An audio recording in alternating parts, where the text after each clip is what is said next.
And on that note, we'll take the conversation to the next level, because if we are talking about new frontiers for the new normal, we must talk about the challenges and lessons that have been learned in building for the future in Nigeria. So as we move on now, it's my pleasure to now bring up Hein Du Plessis, CEO Novari Fund Manager Nigeria, to share with us some of the lessons they have learned in building for the future in Nigeria, because it's very critical that we build for the future, and in the process of that there has been lessons learned. So he'll be sharing with us very shortly, but as we allow him to come up stage, we'll also take a video message from Novari. Thank you.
Good afternoon, distinguished ladies and gentlemen. Thank you very much for joining me this afternoon for our presentation.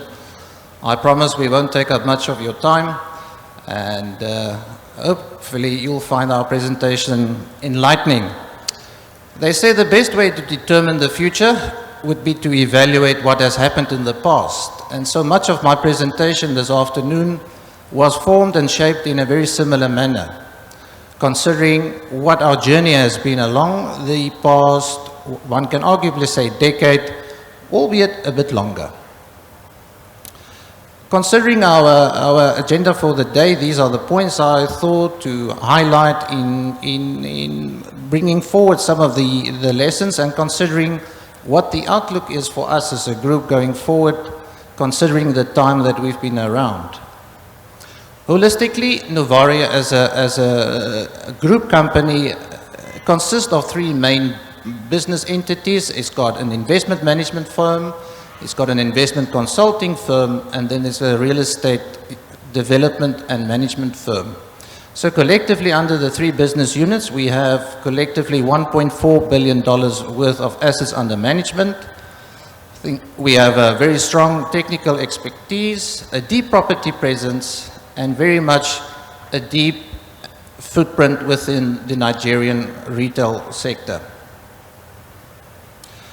If you were to look at the geographical map, our offices would be found in the Cayman Islands, in Jersey, Abuja, in Lagos, Lusaka, Maputo, Cape Town, and obviously Johannesburg. Countries under focus of key concern for us, keeping a close eye, would be Ivory Coast, Ghana, and Kenya. You will remember I said in evaluating the future, we probably need to consider what has happened in the past. And I think we've tried via this slide to summarize very shortly what has happened with us as a group since 2010. 2010, we saw the Novari Property Fund 1 come into life. And this fund, they primarily had assets under management of $81 million.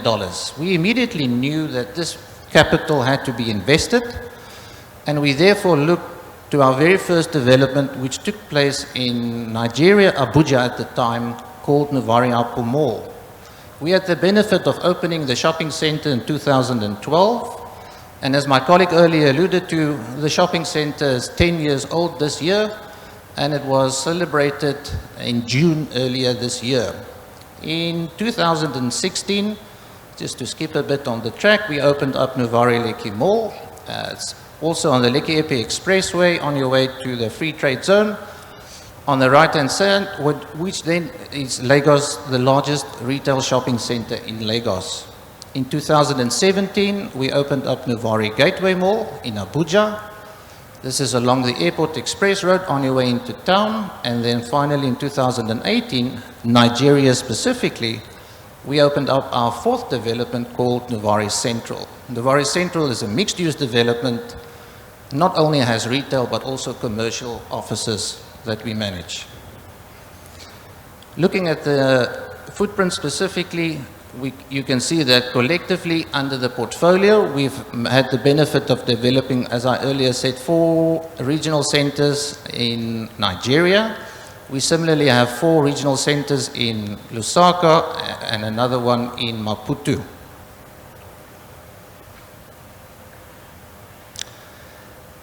Nuvari Upper Mall, as I alluded to earlier, was our very first investment. Some key highlights for Nuvari Upper Mall, as you'll see, opened up in June 2012. At that point in time, the value for the property for development amounted to $36 million, which was funded by way of hybrid financing, by way of private equity, and a portion of that was done via debt funding. In evaluating the visual history for Apu, and why I decided to share this slide, was basically to highlight the fact that at the time the development undertook, it was quite clear that we had to plan a shopping center for the future. So it was very clear at the time that we needed to find and understand where the city is growing to, what the infrastructure would be that will support the regional center, and therefore we decided on the location called Nuvari Apu Mall. We were blessed at the time, in 2012, with Apu Mall being the home of ShopRite's first location in the north. It similarly became the very first location for KFC. It also became the first location for Pep. So in many ways, Nuvari Apu Mall at the time was the first modern retail shopping center that was brought into fruition. And interestingly enough, if we consider just the tenants that are currently there, a tenant like Timekeepers, MTN, Stanbic, Fidelity Bank, Airtel, Health Plus, Casabella, all of these tenants have been with us since 2012. They've walked the 10-year journey with us. And that has obviously excelled our growth opportunity within the Nigerian retail sector.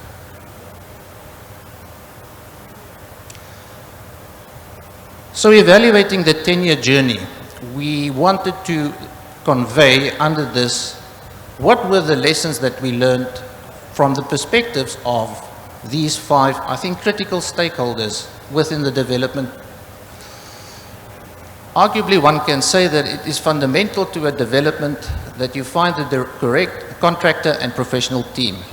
It is very expressly important from the contractor's perspective that a contractor is appointed that has the ability to deliver your project on time, and secondly, within budget. It is essentially important for your professional team assigned to your development to design a building that is specifically purpose-built for the environment it is trading in. It needs to be supported with infrastructure that is easy to maintain and not cumbersome to replace. I think we very sincerely saw, and everyone is very well aware of the event that took place called NSARS. And we, like many other institutions within Lagos, were not spared from the NSARS attack. Why am I mentioning this? I'm mentioning this because we, shortly after the attack, had the ability to very quickly reopen the shopping center. And that could only have been done with a very fruitful and long-standing relationship with our underlying tenants, explaining to them in detail what the process is that we are going to follow to reopen the shopping center, explaining to them in detail what assistance we as the landlord are willing to grant and give to make sure that they are there for the long. We, very similar to some of the other panelists, are also here for the long run. Otherwise, our journey would not have been a 10-year journey for now. But it is extremely important. We also saw the important role of our financial partners. Financial partners are critical in the development within the African context. You need a funding partner that understands the environment we are operating in, and that specifically came into question when we had COVID-19. COVID-19, as you can imagine, for a real estate developer was a terrible time. You had a hard lockdown, tenants couldn't trade, and yet you had a banker to whom you have a debt obligation. So thankfully, through our financial partners, we were able to resolve and restructure our debt plan. We were able to sit down with our underlying tenants and offer them a rent-free period. But all of this could not have happened had we not had a professional and well-conversed funding partner. I think it's very similar with the expectation of when the property will deliver its real return. A shopping center developed from day one needs to settle down. So investors' appetite can only be fulfilled once this building becomes mature. And it typically takes a building that we've seen across the portfolio to settle down within 12 to 15 months. Lastly, and this is one of our very key focus areas, is staff. We celebrated Upper Mall after 10 years, and we did so in a very interesting way. The team assembled to look after the property management, as we see it today, looks after the entire value chain. They look after tenant relations, they look after property management, they look after contractual management, but they similarly look after the maintenance. We firmly believe that at long run, you need to have a dedicated team that is aligned with company strategy to ensure the longevity of equipment. So for argument's sake, in the case of Upper Mall, we understand the power challenges that we sometimes have. The infrastructure has been there since the beginning. But since it's been well maintained, it had not been needed to replace at all. And then lastly, under community. It is safe to say, like it was in the case of Upper Mall 10 years ago, we developed the shopping center in a landscape that was not well developed. And today, one can hardly find someone that is not complaining about traffic in and around Upper Mall. It is because the impact of this building on the surrounding community was of such an extent that housing developments took off.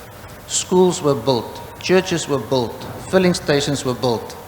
And so it is very important to understand in the master plan what impact your development is going to have in the immediate community. We heard earlier about the fact that property in Lagos is not freely accessible.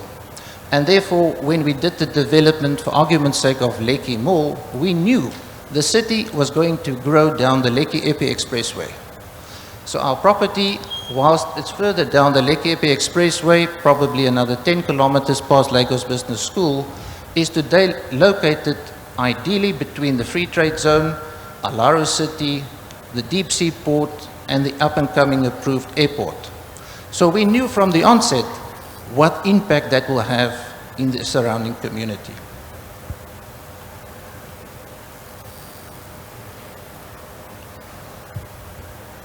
I also thought to share some trends that we've evaluated post-COVID-19. You'll recall I said that it was a very traumatic time for landlords, and I'm very happy to say today that at least within our portfolio, the following trends have been not only recorded in Nigeria, but similarly Mozambique and Zambia. Increased recoveries. We have an increase of footfall. Our occupancy is on an average over 95% across the portfolio. It is the highest it has been ever. And we can see in the tenant turnovers that the financial performance is increasing month on month, year on year. And why is this so important? Because it illustrates to us that there will always, in the catchment areas where modern retail shopping centers are built and well managed, there will be a demand from the immediate catchment area to support this, because people still want to touch and feel. People still want to go and do online shopping. Yes, Of course they do. But similarly, do they want to go and see, does this fit?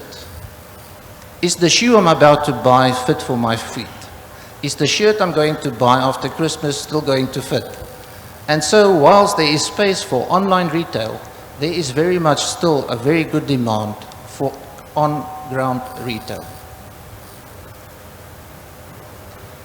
If we were to consider some of the opportunities that we see is awaiting for us, certainly attracting some more international retailers are definitely an opportunity that can be explored and needs to be evaluated in thorough. Modern retail thrives on good and healthy competition. And so to facilitate that, one would need to introduce additional retailers into the pool of retailers within the current formalized environment. We understand and agree with all the previous panelists and moderators that we need to evaluate sustainable energy solutions. Our buildings, whether it be not only in Nigeria, but similarly in Mozambique and Zambia, have a very large impact on the environment. Whether it's using generator, whether it's using wastewater treatment plant, whether it's treating water, the impact and volume that the center generates is quite significant. Why is this significant? It's significant because it demonstrates to us what is my ESG impact.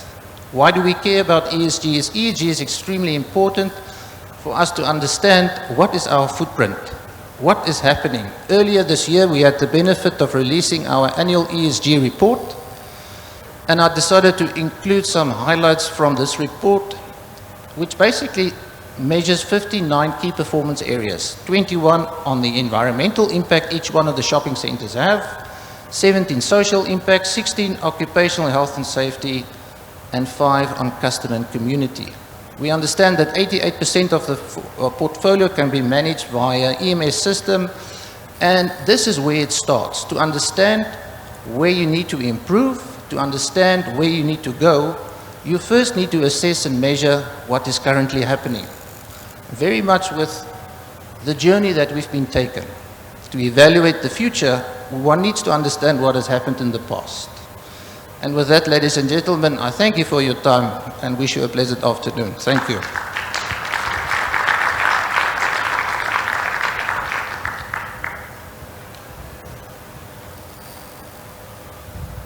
Thank you very much for your presentation. I think I love how you ended. To evaluate the future, you must understand the past. Thank you so much for sharing your key lessons from building for Nigeria and going further to also talk about the trends and opportunities in building for the future of Nigeria. Thank you so much again. Can we applaud him one more time? Thank you.